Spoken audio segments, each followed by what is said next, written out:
Good afternoon everyone. आज के lecture की शुरुआत करेंगे।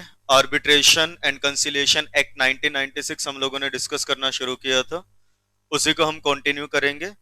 और आज सेक्शन हम दो पढ़ेंगे, 29A एंड 29B। 29 हम पढ़ चुके हैं इफ यू रिमेम्बर। ठीक है जी। 29 बात करता है किस बारे में? Decision making by panel of arbitrators. ठीक है जी, कि आर्बिट्रेटर का जो पैनल होता है वो किस हिसाब से डिसीजन लेता है। सोल आर्बिट्रेटर है तो अकेला डिसीजन लेगा जी, और अगर ज्यादा है, ओड नंबर्स में है, तो मेजोरिटी डिसीजन लेती है। 30 हमने पढ़ा किस चीज का? सेटलमेंट का, कि पार्टीज चाहे तो सेटल भी कर सकती हैं, और जहां पे सेटलमेंट का अवॉर्ड बनता है वहां पे क्या जरूरत नहीं होती, किस चीज की नीड नहीं पड़ती वहां पे? रीजंस देने की अवॉर्ड में। ओके जी।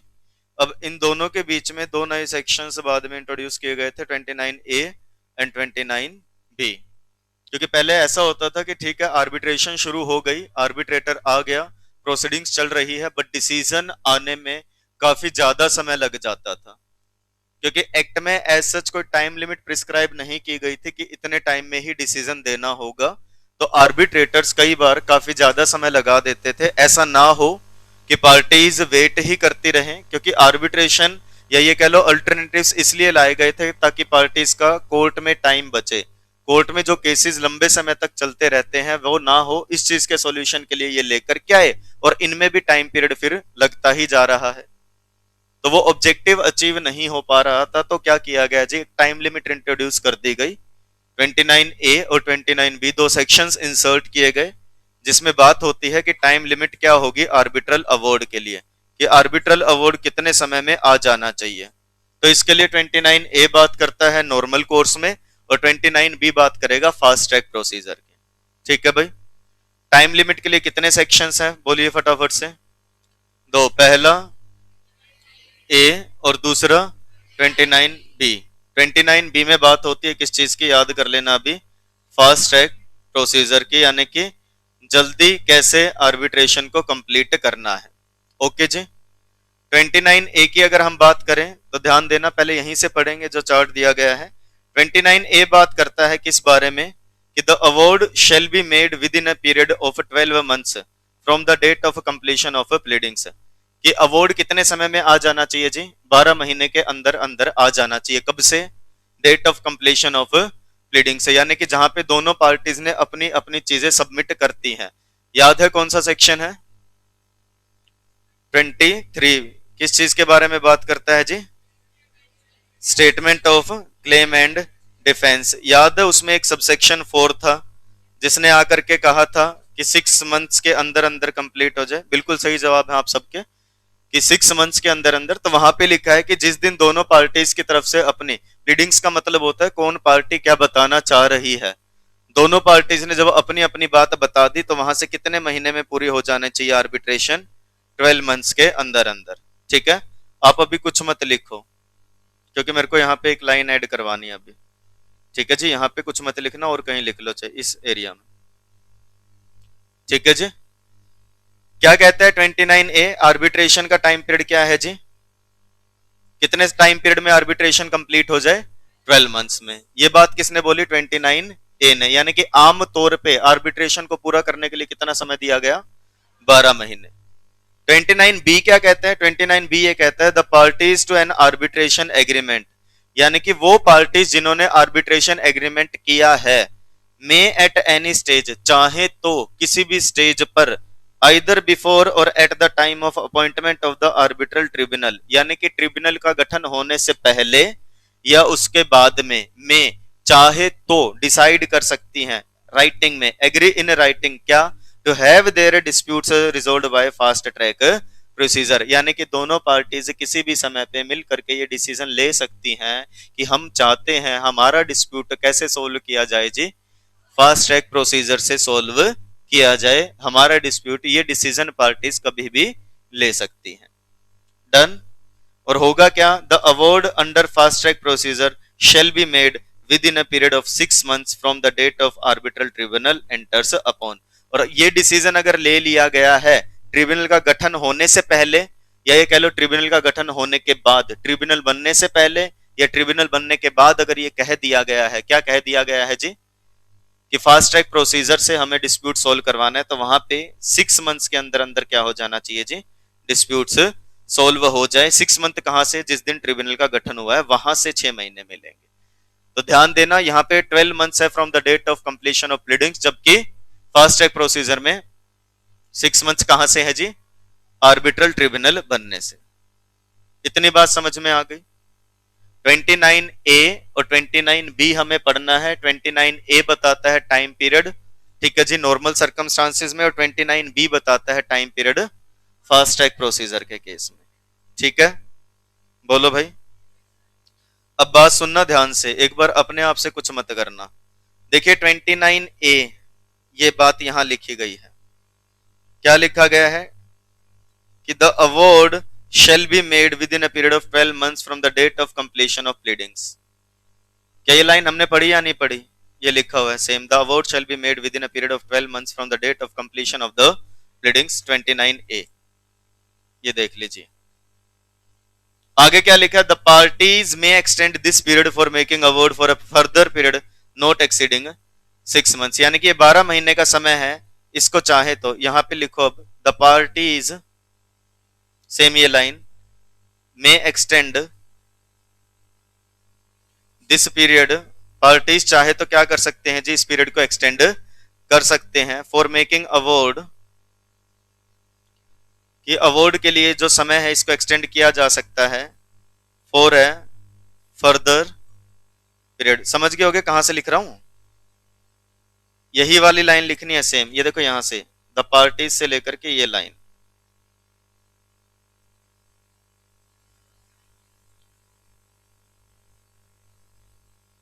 कितने समय के लिए, 6 मंथ्स, यानी कि पार्टीज चाहे तो इस टाइम पीरियड को बढ़ा सकते हैं, यानी कि 12 मंथ्स मिले हैं और पार्टीज चाहे तो क्या कर सकती हैं जी, प्लस 6 मंथ्स अपनी मर्जी से और बढ़ा सकते हैं, यानी कि टोटल कितने हो जाएंगे, 18 मंथ्स। साइड में बॉक्स में ऐसे लिख लेना, 12 मंथ्स प्लस 6 मंथ्स। ओके,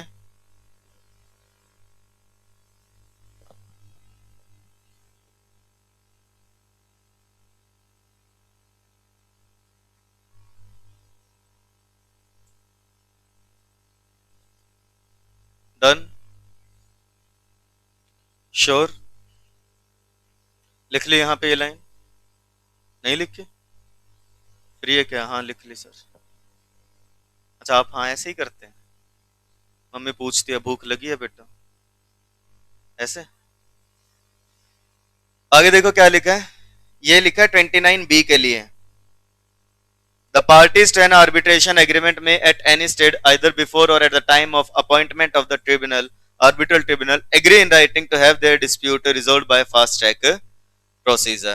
और फिर ये line, the award under fast track procedure shall be made within a period of 6 months from the date of arbitral tribunal enters upon। Same लिखा है यहाँ पे, ठीक है जी, यहाँ पे ये सेम लिखा गया है, ये कंटेंट रिपीट है। अब आपको क्या करना है, इन शॉर्ट बता रहा हूं, यहां से लेकर के, कलर चेंज कर रहा हूं अगर किसी को ना दिख रहा हो तो, ये यहां से लेकर के और यहां तक, समझ गए, कट कर दो, क्योंकि आपने ये ऊपर अभी पढ़ा है जस्ट, तो दो दो बार पढ़ने का कोई लॉजिक नहीं है। ठीक है जी, कोई अलग चलना चाहता है, सर मैं एक काम करता हूं इसको यहां से उड़ा देता हूं, ये इतना, ठीक है जी, और वहां से पढ़ूंगा, ऐसा कर सकते हो, बट यहाँ पे दोनों अलग से दिखाए गए हैं तो ये बेटर रहेगा। ठीक है जी, सिर्फ एक लाइन ये एक्स्ट्रा थी इसलिए यहाँ पे नोट की है। डन, ओके जी,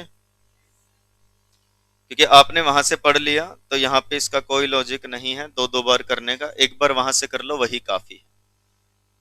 और अभी कर देना कट। कुछ बच्चे होते हैं कि नहीं मैं तो नहीं कर रहा, मैं घर जा करके पहले पूर्ण रूप से तसल्ली करूंगा कि सही में ऐसा है क्या, उसके बाद कट करूंगा, और वो फिर बाद में होता ही नहीं है, कभी भूल जाता है बच्चा कि ऐसा भी कुछ बताया था। ठीक है जी, डन। अब शुरुआत करेंगे आज सेक्शन 29A के बारे में, यहां से शुरू होता है जी। कितने सेक्शन पढ़ने हैं? दो। एक 29, तो इसके अपने सब सेक्शंस मिलेंगे 29A1, 29(2) ऐसे, और दूसरा क्या पढ़ना है 29B, इसके अपने सब सेक्शंस मिलेंगे। डन। अभी जो मैं अलग से बना रहा हूं, ऐसे आप घर जाकर के अपने आप से एक व्हाइट पेपर पे बना लेना। 29A सीक्वेंस में सारे सब सेक्शंस एक एक पढ़ेंगे और एक एक बार ड्राफ्ट करेंगे। सेक्शन 29A कहता है, पढ़ चुके हैं क्या?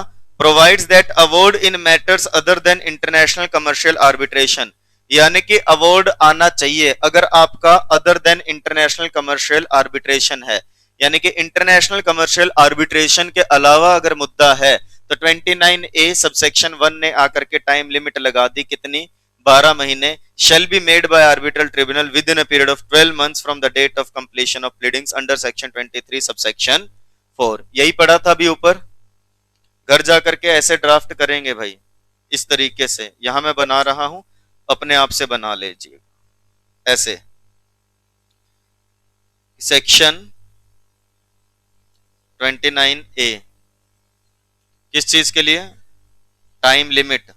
अभी मत चिपकाओ, शर्म कर लो कहने के बावजूद। फॉर आर्बिट्रल अवार्ड, इस तरीके से 29A सबसेक्शन 1, और ब्रैकेट मत लगाना जी, डायरेक्ट लिखना है ऐसे 29A सबसेक्शन 1। कोई अभी चिपका रहा है, फिर भी चिपका लो, मेरे को तो 1 ही मिनट लगेगी, बाद में सीधा इरेज करूंगा कि ये ऐसे नहीं ऐसे करना है, ठीक है? फिर देखूंगा क्या होगा, तो अभी सीख लो सिर्फ। 29A सबसेक्शन 1 बताता है क्या? आप बता देना, ऐसे लिख लू क्या? टाइम लिमिट 2 पार्ट्स में, other than international commercial arbitration, ठीक है जी। और यहां पे दूसरा किस चीज के लिए बताएगा? International commercial arbitration. कितना बताया? 12 months from date of completion of pleadings under section. Done.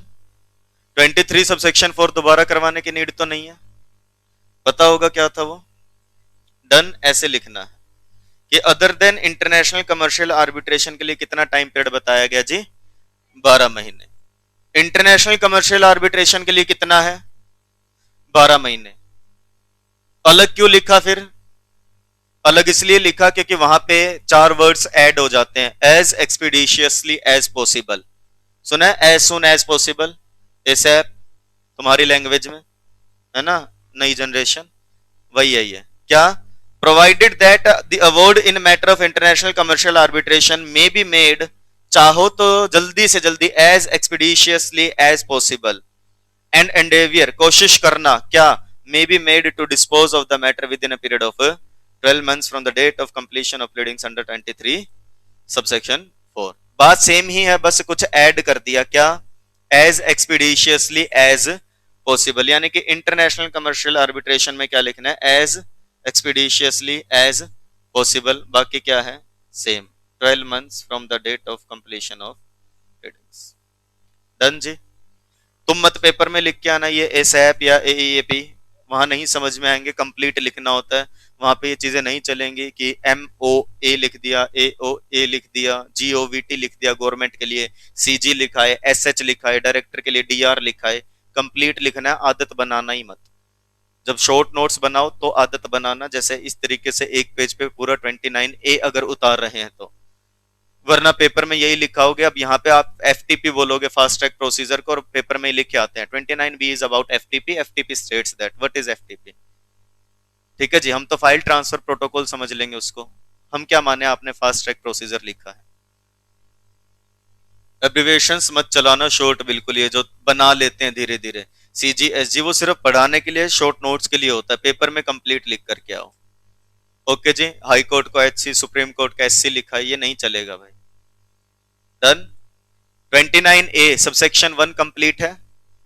अब मैं बात कर रहा हूं direct section 29A subsection 1 states that, ठीक है जी, matters other than international commercial arbitration should be decided within a period of 12 months, and if it is a matter of international commercial arbitration, then it may be decided as expeditiously as possible and endeavor should be made that it should be decided within a period of 12 months.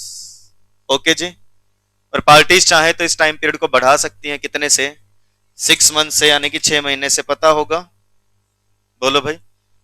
यही कहता है section 29A subsection 2 states that if the award is made with in. अब extend करने का आगे बताएंगे, पहले ये पढ़ ही लो. बाकी आप एक काम करो, सेक्शन 29A सबसेक्शन 3 क्या कहता है. ये कहता है पार्टीज में, पार्टीज चाहे तो अपनी कंसेंट से, मर्जी से एक्सटेंड कर सकते हैं time period.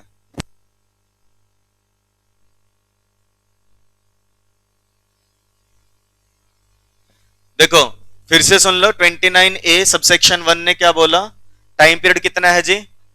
Other than international commercial arbitration है तो 12 मंथ्स, और इंटरनेशनल कमर्शियल आर्बिट्रेशन है तो as expeditiously as possible and endeavour should be made की 12 महीने में.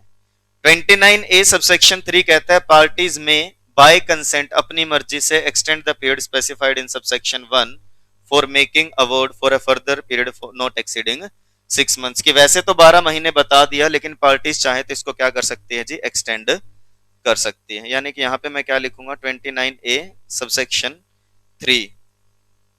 ठीक है, 2 अभी बता दूंगा, आसान है ये. क्या कहता है 3, पार्टीज में एक्सटेंड, बोलो भाई. ठीक है जी, हाँ आ गया ना ये टीपी, वहां मत लिखना बस ये TP. Parties may extend time period कितना, for a further period of 6 months not exceeding 6 month. यानी कि चाहे तो आप नॉट एक्सीडिंग पूरा लिख लेना, चाहे तो 6 महीने तक बढ़ा सकते हैं. ठीक है जी, सबसेक्शन 1 के अलावा.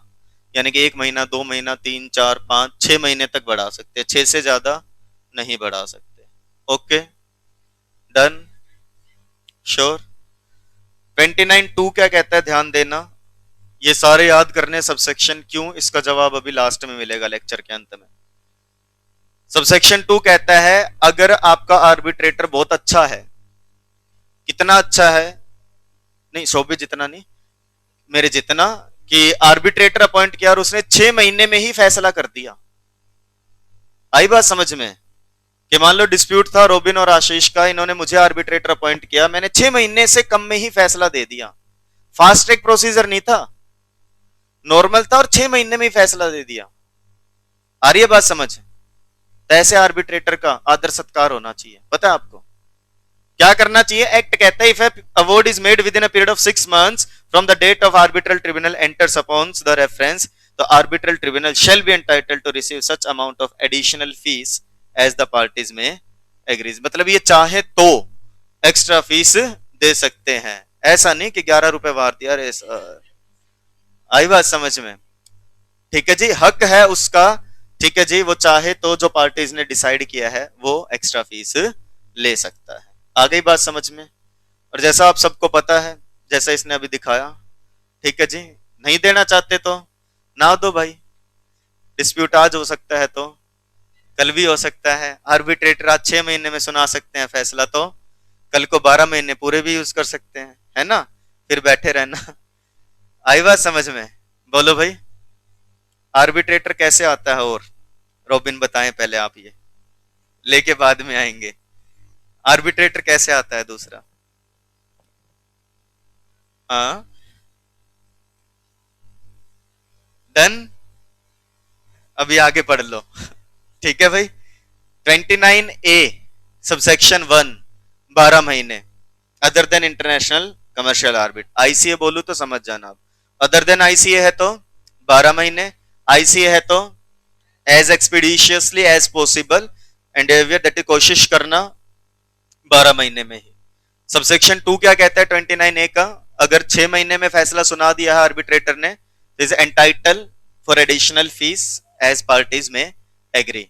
29A सबसेक्शन 3 क्या कहता है, यहां से सुन लेना. सबसेक्शन 3 कहता है पार्टीज में चाहे तो extend time period further not exceeding 6 months है। सो क्या आया करो घर से गुड़िया, जाग जाओ यहाँ से, ठीक है, आंखें धो आओ, नहीं खुल रही हैं तो, ठीक है। उड़ी नींद या अच्छे से उड़ाऊं, दोबारा ना झपक जाए पल के, कुछ हो जाए चाहे। 3 क्या कहता है, पार्टीज में चाहे तो एक्सटेंड कर सकती है टाइम पीरियड फॉर कितना period, not exceeding 6 months. Done, done. अब एक छोटी सी कहानी बता रहा हूं पहले, क्योंकि सीक्वेंस आगे पीछे कर नहीं सकते। 4 तब समझ में आएगा जब 5 पढ़ोगे, 5 तब समझ में आएगा जब 4 पढ़ोगे। तो पहला कौन सा पढ़ा है, तो उसके लिए तो 5 आना चाहिए, 5 पढ़ाए तो 4 आना चाहिए। तो सीधा समझ लो पहले, ये कौन है, 6 ही करवा दो, दोनों ही रहने दो, ठीक है जी। ऐसा नहीं होता है, फिर आईसीएसआई भी कहेगा कि पहले 5th चेक करें या 4th करें, दोनों ही रहने देते हैं, है ना। सुन लो भाई, ऐसा है, सीधी सी बात है। कितना टाइम पीरियड बताया 1 में, 12 मंथ्स। डन। 3 में क्या बोला, extend up to 6 months. Done. 12 महीने पूरे हो चुके थे, पार्टीज ने 6 महीने और बढ़ा दिए, 18 पूरे हो गए। क्या इसका यह मतलब है क्या आर्बिट्रेटर बहुत ही ढीला चल रहा है, बहुत ही स्लो चला रहा है प्रोसेस को? कोई जरूरी नहीं होता, जेन्युइन केस भी हो सकते हैं। आई बात समझ में? स्टिल ज्यादा टाइम लग रहा है।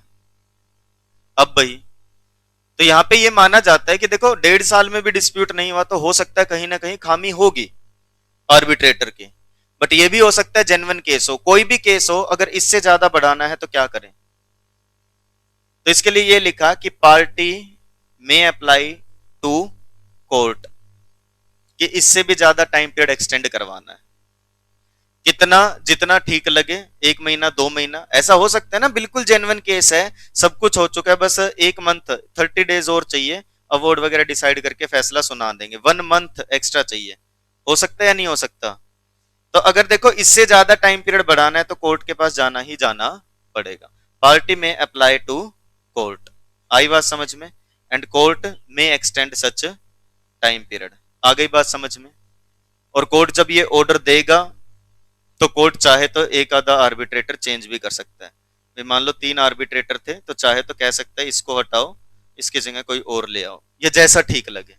इन शॉर्ट इतनी सी बात है कि पार्टी चाहे तो कोर्ट से एप्लीकेशन लगा करके इससे भी ज्यादा टाइम पीरियड एक्सटेंड करवा सकते हैं, और जब कोर्ट इससे ज्यादा टाइम पीरियड एक्सटेंड करे तो चाहे तो एक आधा आर्बिट्रेटर स्वैप कर सकता है। डन। अब पढ़ के देखो, section 29A for subsection 4 states that if the award is not made with in the period specified in subsection 1, मतलब लिख लेना यहाँ पे 12 मंथ्स, और the extended period specified under subsection 3, यहाँ पे क्या लिख लेना 6 मंथ्स, यानी कि दोनों टाइम पीरियड खत्म हो चुके हैं।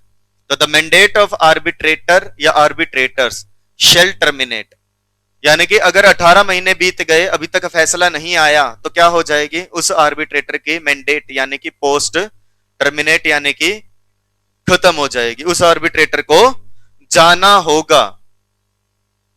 आई बात समझ में? उसे जाना ही पड़ेगा, जाना ही जाना होगा, अनलेस कोर्ट ने क्या ना कर दिया हो, unless the court has either prior to or after the expiry of period specified extended the period, यानी कि कोर्ट ने 18 महीने खत्म होने से पहले या 18 महीने खत्म होने के बाद टाइम पीरियड एक्सटेंड ना कर दिया हो। इन शॉर्ट 29A सबसेक्शन 4 कहता है कि अगर 12 महीने भी खत्म हो गए हैं, 6 महीने भी खत्म हो गए हैं, तो क्या करना होगा जी, आर्बिट्रेटर की पोस्ट टर्मिनेट होगी, अनलेस यानी कि कब नहीं होगी, जब कोर्ट ने टाइम पीरियड बढ़ा दिया हो। और बढ़ाया क्यों होगा, क्योंकि किसी न किसी पार्टी ने अप्लाई किया होगा, जो यहां पे लिखा जाता है कि as per section 29A subsection 5 the extension of period refer to in subsection 4 may be on application of any of the parties and may be granted only for sufficient cause and on such terms and condition as may be imposed by the court, कि court चाहे तो time period बढ़ा सकता है, कब बढ़ा सकता है, जब किसी पार्टी ने एप्लीकेशन लगाई हो। 29A सबसेक्शन 5 में ये लिखा है। ठीक है जी। और 4 में ये लिखा है कि आर्बिट्रेटर की पोस्ट खत्म हो जाती है अनलेस किसी ने मतलब कोर्ट ने क्या ना कर दिया हो, टाइम पीरियड एक्सटेंड ना कर दिया हो। और ये लिखा है प्रोवाइडेड दैट, ध्यान देना, मैंने कहा था ना वर्ड बहुत अच्छे होते हैं, बताया था ना, प्रोवाइडेड दैट, और उससे भी ऊपर प्रोवाइडेड फर्दर दैट, और बता रहे हैं, सुनो आगे।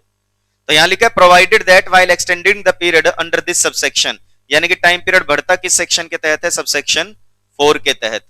If the court finds that the proceedings have been delayed for the reasons attributable to arbitral tribunal, court को लगता है ये टाइम पीरियड एक्सटेंड करते हुए कि ये टाइम पीरियड एक्स्ट्रा लग रहा है, किसके कारण, किसी आर्बिट्रेटर के कारण, देन इट में order reduction of fees of arbitrator या आर्बिट्रेटर्स, उनकी फीस में कटौती कर सकती है, कितना, कितना भी, not exceeding 5% for each month of such delay, यानी कि लेस देन और इक्वल टू 5% पर मंथ क्या किया जा सकता है, फीस में कटौती की जा सकती है। कि आप 3 महीने एक्स्ट्रा ले रहे हो जिस टाइम पीरियड के बाद भी, तो 15% तक की रिडक्शन हो सकती है, 5% अप टू 5% पर मंथ है, यानी कि चाहे तो 2% 3% भी कर सकते हैं। आई बात समझ? दोबारा से सुन लो। 29A(1) कहता है 12 महीने का टाइम पीरियड है। 29A सबसेक्शन 2 कहता है 6 महीने में अगर डिसाइड कर दिया तो एक्स्ट्रा फीस मिलेगी। 29A सबसेक्शन 3 कहता है पार्टीज चाहे तो 6 महीने और बढ़ा सकते हैं। 29A सबसेक्शन 4 कहता है कि टाइम पीरियड खत्म होने पे आर्बिट्रेटर को जाना होगा अनलेस कोर्ट ने क्या ना कर दिया हो, टाइम पीरियड एक्सटेंड ना कर दिया हो, और कोर्ट चाहे तो फीस रिड्यूस कर सकता है। And provided further that where an application under subsection 5 is pending, यानी कि अगर किसी पार्टी ने एक्सटेंड करवाने की एप्लीकेशन लगा दी थी, ये होता है सेक्शन एप्लीकेशन के लिए, तो मैंडेट जो है आर्बिट्रेटर की चलती रहेगी, कब तक, जब तक कोर्ट का जवाब ना आ जाए। इसका मतलब यह है 18 महीने पूरे होने वाले थे, 18 महीने जैसे ही पूरे होने वाले थे उससे पहले एक पार्टी ने कोर्ट में अप्लाई कर दिया एक्सटेंशन के लिए, तो अब 18 महीने पूरे होते ही वो आर्बिट्रेटर नहीं जाएगा, वो रुका रहेगा, कब तक, जब तक कोर्ट का जवाब नहीं आ जाता। और कोर्ट चाहे तो टाइम पीरियड बढ़ा सकता है, कितना, जितना कोर्ट चाहे। आई बात समझ में? और कोर्ट अगर टाइम पीरियड बढ़ाता है तो ये कह सकता है कि क्या करो जी, बोलो भाई, फीस रिडक्शन करनी है, कितनी, up to 5% for per month of delay. Okay जी। एंड प्रोवाइडेड ऑल्सो दैट, इससे भी ऊपर, the arbitrator shall be given an opportunity of being heard before the fee is reduced. अगले की भी तो सुन लो, क्यों अगला कह रहा है जी टाइम पीरियड ज्यादा लग गया। Provided that, provided further that, provided also that, ये भी ध्यान रखना। अब समझ में आया क्यों मैं 29A सबसेक्शन 4 और 5 एक साथ कह रहा था, क्योंकि 5 में एप्लीकेशन जाती है, 4 में क्या लिखा है कि मैंडेट कैंसिल हो जाएगी अनलेस कोर्ट ने टाइम पीरियड ना बढ़ा दिया हो। 29A सबसेक्शन 2 क्या कहता है जी, इफ डिसाइडेड, बोलो भाई, विद इन 6 मंथ्स, तो क्या होगा जी, एडिशनल फीस मिलेगी। ओके जी, as parties may agree. Entitle अगला हक है इसका। 29A सबसेक्शन 4 क्या कहता है, मैंडेट ऑफ आर्बिट्रेटर या आर्बिट्रेटर्स शेल टर्मिनेट, आगे बात समझ में, unless time period extended by court. Okay जी, डन। प्लस क्या लिखा है इसमें, फीस रिडक्शन हो सकती है अप टू 5% पर मंथ ऑफ डिले। ये आपको सारे लिखने हैं इसमें। इसमें यह भी लिखना है क्या, arbitrator should be reasonable opportunity of being heard provide की जाए आर्बिट्रेटर को, arbitrator should be given reasonable opportunity of being heard. Okay जी, डन। 29A सबसेक्शन 5 क्या कहता है, पार्टी में अप्लाई, ठीक है जी, टू द कोर्ट, किस चीज के लिए, बोलो भाई,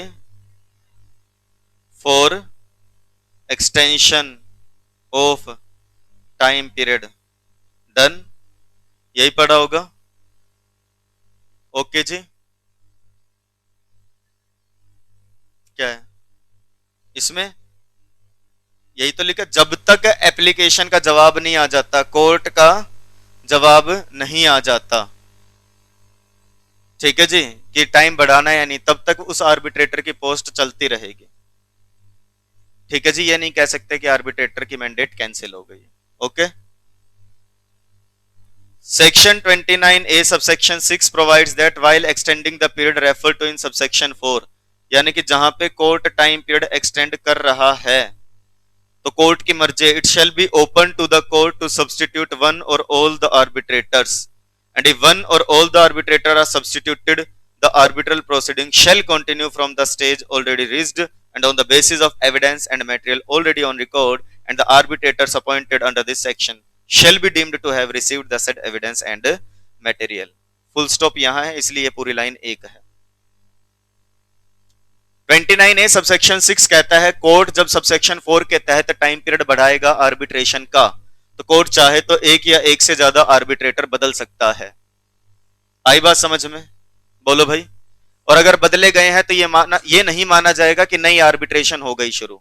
जितनी अभी तक प्रोसीडिंग्स हो चुके हैं, जो एविडेंस आ चुके हैं, उन्हीं के बेसिस पे आगे बढ़ेगी और माना जाएगा ये जो नया आर्बिट्रेटर या नए आर्बिट्रेटर्स आए हैं, इनको वो सारी चीजें क्या हो चुकी हैं, पहले से मिल चुकी हैं, ये एविडेंस इनके पास सारी चीजें पहले से आ चुकी है। Okay done. क्या कहता है सबसेक्शन 6?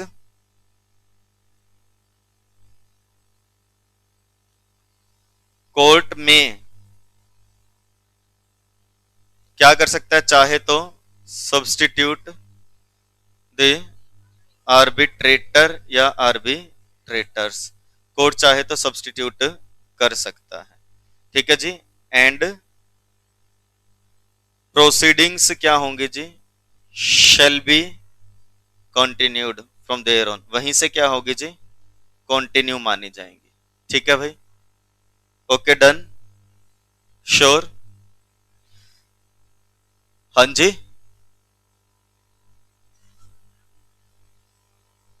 सेक्शन 29 सबसेक्शन 6, हाँ जी, इसमें ऐसा लिखा है कि कोर्ट जब चाहे, कोर्ट को लगता है कि हमें टाइम पीरियड बढ़ाना है अंडर सबसेक्शन 4, क्यों बढ़ाना है, क्योंकि सबसेक्शन 5 के तहत एप्लीकेशन आई है, तो कोर्ट चाहे तो एक या एक से ज्यादा आर्बिट्रेटर क्या कर सकता है जी, सब्स्टिट्यूट कर सकता है, बदल सकता है। 1 2 3, हम 3 आर्बिट्रेटर थे रोबिन और आशीष के झगड़े में। कोर्ट को लग रहा है कि ये आर्बिट्रेटर ढंग से काम नहीं कर रहा, तो मुझे हटा सकते हैं, मेरी जगह आपको नया आर्बिट्रेटर ला सकते हैं, और आप नए आ गए तो इसका यह मतलब नहीं कि प्रोसीडिंग्स दोबारा से चलेंगी।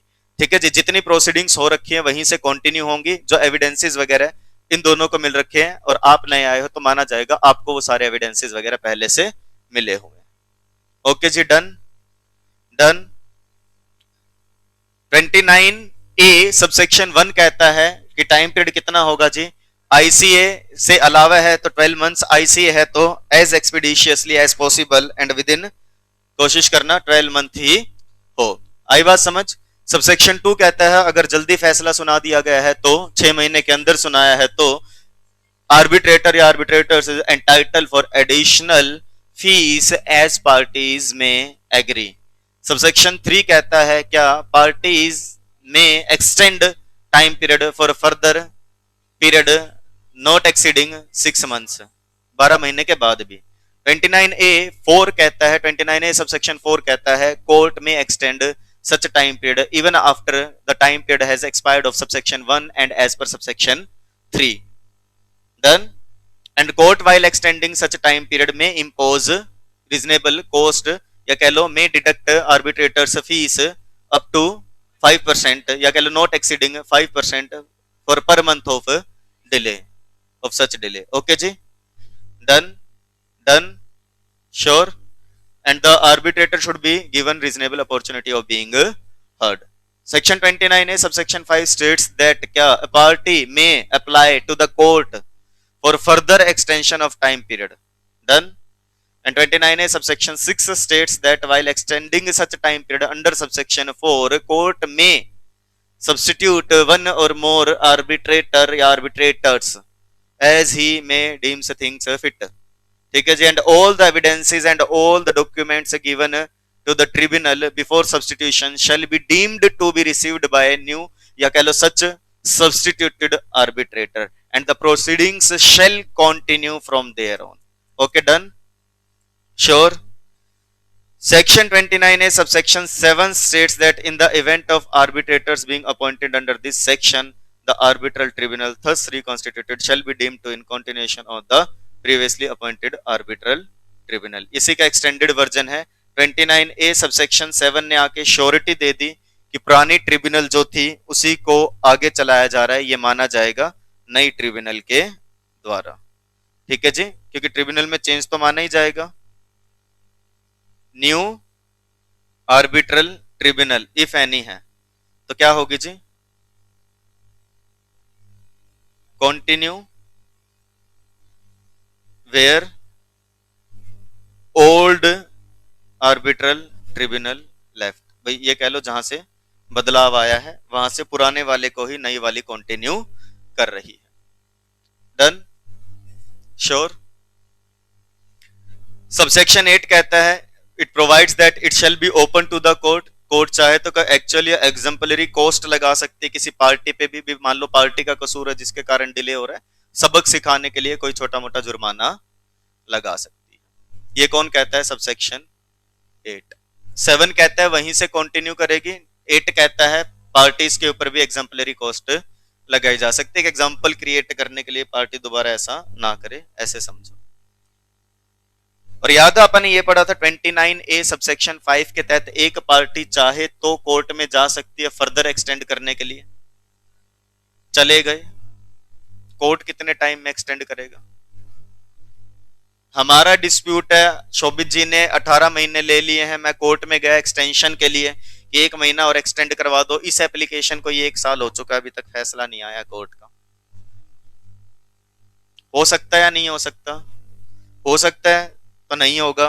क्यों? क्योंकि 29A सबसेक्शन 9 कहता है एक application which is filed under subsection 5 shall be disposed by the court as expeditiously as possible and endeavor shall be made to dispose of the matter within a period of 60 days from the date of service on the notice of opposite party. दूसरी party को, मतलब मैं court में गया कि court time period extend करवाना है मुझे, तो कोर्ट दूसरी पार्टी को भी तो नोटिस भेजेगा ना कि हाँ जी सही कह रहे हैं गलत कह रहे हैं.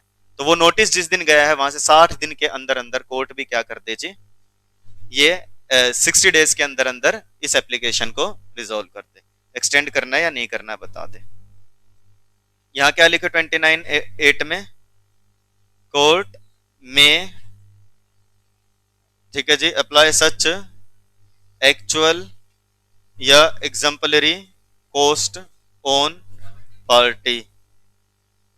एंड 29A बोलिए जी फटाफट से.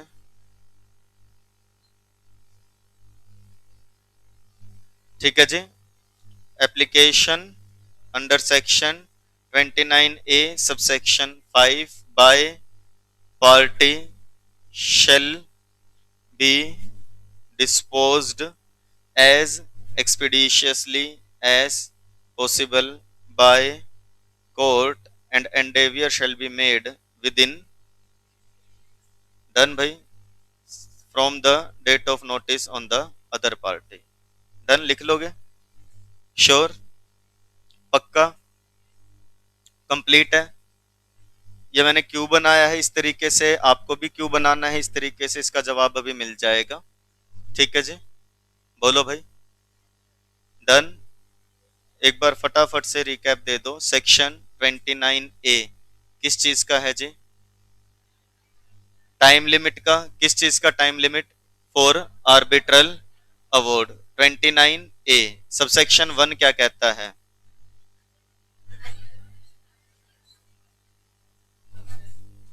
अब बोलते चलो, तुम क्यों चुप हो रहे हो? सुन रहा हूं मैं. बाकी बच्चे नहीं बोल सकते क्या?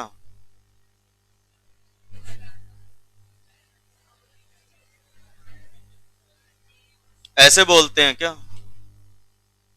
सबसेक्शन 1 किस चीज का? Time limit. किस चीज की टाइम लिमिट?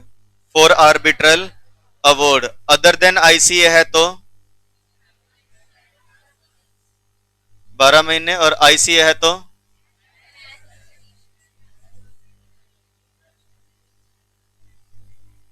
ये तो समझ जाओगे यहाँ पे, ठीक है जी, एज एक्सपीडिशियसली एज पॉसिबल, यही था। सबसेक्शन 2 क्या कहता है, if decided with in 6 months, तो subsection 3 extend not exceeding 6 months, subsection 4 court में एक्सटेंड टाइम पीरियड, ऐसे लिखना। 5 पार्टी में अप्लाई फॉर एक्सटेंशन। 6 सब्स्टिट्यूशन हो सकता है और वो एविडेंस आ चुके माना जाएगा। 7 जो ट्रिब्यूनल अब है वो कंटिन्यू कर रही है ओल्ड वाले की। 8 exemplary cost on party. 9 application under subsection 5 shall be disposed with in 60 days, ये कह लो। ओके जी, डन। ये है आपका सेक्शन 29A सबसेक्शन 9 तक कंप्लीट। अब क्या पढ़ेंगे, बस नहीं, अब क्या पढ़ेंगे 29B, ठीक है भाई। फास्ट ट्रैक प्रोसीजर, और ध्यान से सुन लेना, ये हो गया है कंप्लीट, बस एक दो बातें पढ़नी। Section 29B subsection 1 provides that, already पढ़ के आ चुके हैं क्या, notwithstanding anything contained in this act the parties to an arbitration agreement में, शुरू में पढ़ चुके हैं, at any stage either before or after the appointment of arbitral tribunal, यानी कि जिस समय अपॉइंटमेंट हो रही है at the time, may agree in writing to have their dispute resolved by fast track procedure specified in subsection 3, ठीक है जी। वो चाहे तो अपना टाइम क्या कह सकते हैं जी, हमारा जो भी डिस्प्यूट है वो किससे सोल्व किया जाए, फास्ट ट्रैक प्रोसीजर से, कितने समय में, जो सबसेक्शन 3 में बताया है, ठीक है जी। मतलब किस तरीके से, जैसा सबसेक्शन 3 में बताया है। पार्टीज में डिसाइड कि क्या किया जाए जी, हमारा डिस्प्यूट किससे सोल्व किया जाए, फास्ट ट्रैक प्रोसीजर से। 29B subsection 1। 29B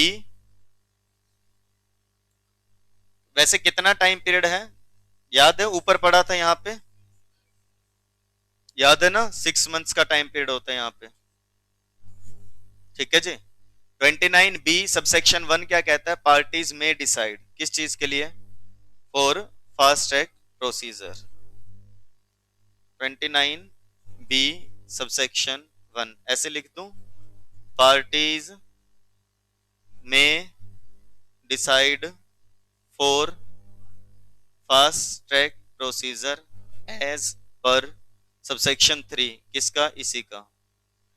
29B subsection, यहाँ पे 29B लिख रहा हूं, आप सीधा भी लिख सकते हैं, as per subsection 3, done. Okay जी। 29B subsection 2 states that the parties to the arbitration agreement while agreeing for resolution of dispute by fast track procedure may agree that क्या, arbitral tribunal shall consist of a sole arbitrator who shall be chosen by the parties। Parties चाहे तो ऐसा agree कर सकते हैं कि जब हम फास्ट ट्रैक प्रोसीजर को अडॉप्ट करेंगे तो कितने आर्बिट्रेटर होंगे, ठीक है जी, सोल आर्बिट्रेटर यानी कि एक। तो लिख दूं, parties may decide for soul arbitrator, और वो भी which is to be decided by parties. Okay जी, डन। कोई दिक्कत इस चीज में, ठीक है जी, मैं लिखा है, ये जरूर ध्यान देना।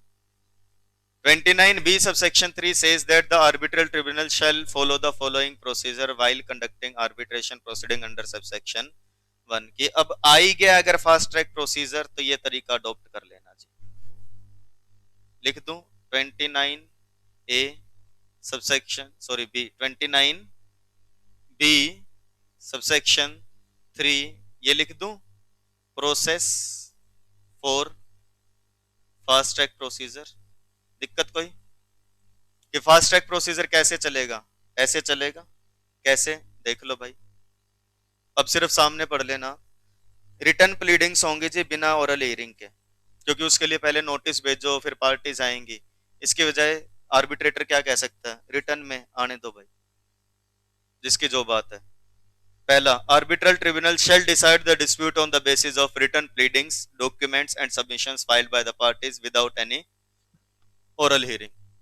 क्या बोल देंगे जी, कोई ओरल हियरिंग नहीं होगी, सीधा कैसा चलेगा सारा मुद्दा, रिटर्न प्रोसीडिंग्स चलेंगे। जिसकी जो बात है लिखित में जमा करवा दो भाई, फास्ट ट्रैक प्रोसीजर करवाना ऐसे ही होगा, पूरी पूरी बात लिख के दे दो। दूसरा, further clarification, arbitral tribunal shall have the power to call any further information or clarification from the parties in addition to pleadings and documents filed by them। इसमें ऐसा होता है कि अगर फास्ट ट्रैक चलाना है तो पार्टीज जो अपनी statement of claim and statement of defence दे रही है उसमें सब कुछ बता देती है। स्टेटमेंट ऑफ क्लेम में अगले ने सब कुछ बताया होगा विद प्रूफ, वो किसके पास गया होगा? Opposite party. तो अपोजिट पार्टी ने भी स्टेटमेंट ऑफ डिफेंस में क्या किया होगा? सब कुछ बता दिया होगा अलोंग विद ऑल प्रूफ्स। बोलो भाई, हुआ होगा या नहीं हुआ होगा ऐसा? अब उसको देखेंगे और लगेगा कुछ और इंफॉर्मेशन रिक्वायर्ड है तो आर्बिट्रेटर फर्दर इंफॉर्मेशन मांग सकता है। कह रहे जी फास्ट ट्रैक प्रोसीजर है लेकिन एक पार्टी ओरल हियरिंग की रिक्वेस्ट कर रही है, तो एन ओरल हियरिंग में be held only if all the parties make a request or if the arbitral tribunal considers it's necessary to have oral hearing for clarifying certain issue। सिर्फ तब जब सारी कहें या जब ट्रिब्यूनल को लगे कि जरूरी है बुला के पूछना। और प्रोसेस क्या फॉलो होगा जी? ट्रिब्यूनल की मर्जी है। द आर्बिट्रल ट्रिब्यूनल में dispense with any technical formalities, हटा सकते हैं उनको लगे तो, if an oral hearing is held and adopt such procedure as deemed appropriate for expeditious disposal of the case. Okay जी, डन। बोलिए भाई, अभी तक टाइम पीरियड पढ़ा है 29B में कहीं भी? कितने टाइम पीरियड में? अभी पढ़ा नहीं है। अभी सिर्फ इतना पढ़ा है 29B सबसेक्शन 1 स्टेट्स दैट की parties may agree to resolve their dispute by fast track procedure before और at the time of appointment of arbitral tribunal as per subsection 3। 29B subsection 2 states that क्या कि while deciding for fast track procedure parties may adopt that our arbitral tribunal shall consist of a sole arbitrator। and 29B subsection 3 states that क्या procedure which is adopted by tribunal and which is that क्या written pleadings without oral hearing, tribunal may demand further clarification, oral hearing may be held on request of all parties or tribunal considers necessary, and procedural discretion for oral hearing shall be decided by tribunal itself। मर्जी, discretion means choice, मर्जी। Done। 29B subsection 4 states that award under this section shall be made within a period of 6 months from the date the arbitral tribunal enters upon the reference, मतलब refer किया गया उनको जिस purpose के लिए बुलाया गया है कि आइए डिस्प्यूट सुलझाइए। ठीक है जी। 29B subsection 4 time period for fast track procedure कितु 6 months। Done. इसके बाद क्या आएगा? 29B subsection 5 provides that if award is not made within the period of specified in subsection 4, यानी कि 6 months में नहीं आता है तो the provision of subsection 3 to 9 of 29A shall apply to the proceeding। समझे? अब समझ जाओगे, नहीं भी समझे हो तो if arbitral award not made within time period कितना 6 months under subsection 4, then further process क्या रहेगा? then provisions of 29A subsection 29A subsection 3 से लेकर के अप्लाई होंगे। मतलब पार्टीज में एक्सटेंड 6 मंथ यानी कि 6 में 6 और बढ़ा सकते हैं, कोर्ट चाहे तो और बढ़ा सकता है, एप्लीकेशन लगानी पड़ेगी, कोर्ट चेंज भी कर सकता है, पुराने वाली कोई कंटिन्यू कर रहे हैं कॉस्ट भी लगा सकते हैं, और अगर कोर्ट के पास एप्लीकेशन गई है तो 60 दिन में डिसाइड कर देना। यानी कि 29B सबसेक्शन 5 ये कहता है कि अगर 6 महीने में डिसाइड ना हो तो आगे वही प्रोसेस चलेगी। मतलब पार्टीज एक्सटेंड कर सकती है 6 महीने तक, या पार्टी कोर्ट जा सकती है, कोर्ट फर्दर बढ़ा सकती है, फीस रिडक्शन कर सकती है। डिट्टो सेम अप्लाई हो जाएगा जो आप ऊपर पढ़ के आए हो। And section 29B subsection C says that fees payable to arbitrator and the manner of payment of the fees shall be such as be may be agreed between the arbitrator and the parties। Fast track procedure में कितनी fees होगी, क्या होगा, कह रहे जैसा parties चाहें, जैसी पार्टी और आर्बिट्रेटर की इच्छा। ओके जी।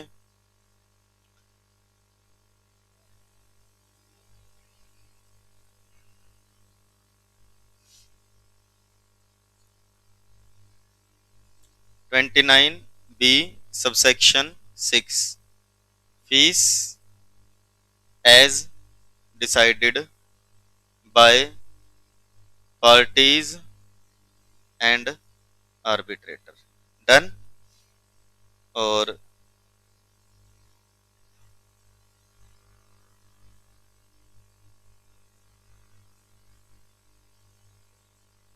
ये है जो आपका 29(3) से लेकर के